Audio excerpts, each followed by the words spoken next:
দারিদ্র্য আর অভাবের সঙ্গে টিকে থাকার লড়াই যেন জীবনের আরেক নাম।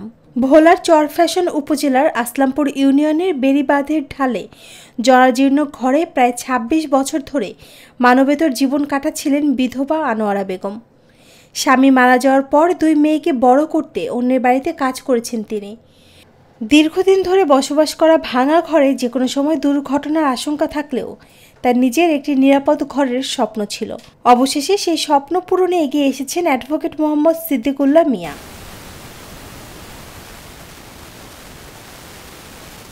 ব্যক্তিগত উদ্যোগে আনোয়ারা বেগমের জন্য নতুন ঘর নির্মাণ করা হয়েছে। ২৬ বছর ধরে এই আনোয়ারা বেগম বিধবা আনোয়ারা বেগম ঝুপড়ির ভিতরে থাকে। পরবর্তী সময়ে আমি এই বাসাটায় আসি নিজে সশক্ত।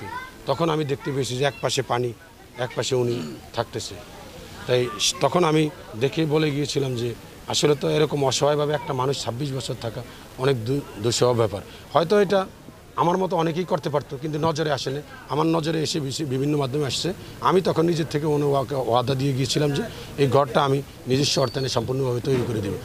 আনন্দে আপ্লুত আনোয়ারা বেগম বলেন, অনেক দিন কষ্ট করেছি, আল্লাহ যেন তার মঙ্গল করেন। কত নেতা ফেতা কত কিছু পায়, আমার এই ঘরটা কেউ দেখেন। আমি ৭ বছর আমি এই ভাঙা ঘরে ছিলাম, পানি খাইছি, অনেক দুঃখ করছি।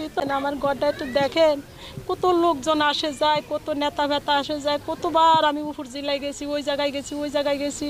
ঘরটা দিচ্ছে আমার সিদ্দিক স্যার, সে আইসা দেখছে আমার ঘরটা অনেক ইয়ে হইয়া রয়েছে। তারপর তার মনে মাইনে খাটছে, আমার ঘরটা পাওয়াইয়া দিছে। স্থানীয়দের মতে একজন অসহায় বিধবার পাশে দাঁড়িয়ে তিনি মানবিকতার উজ্জ্বল দৃষ্টান্ত স্থাপন করেছেন। মাদ্রাজ ইউনিয়ন, এই ইউনিয়নের আনোয়ারা বেগম, উনি খুবই গরিব, অসহায়, হতদরিদ্র, তার স্বামী নাই। ওনার একটা এখানে ঘর ছিল, একদম ভাঙ্গাচুরা, বৃষ্টির পানি পড়তো উপর থেকে।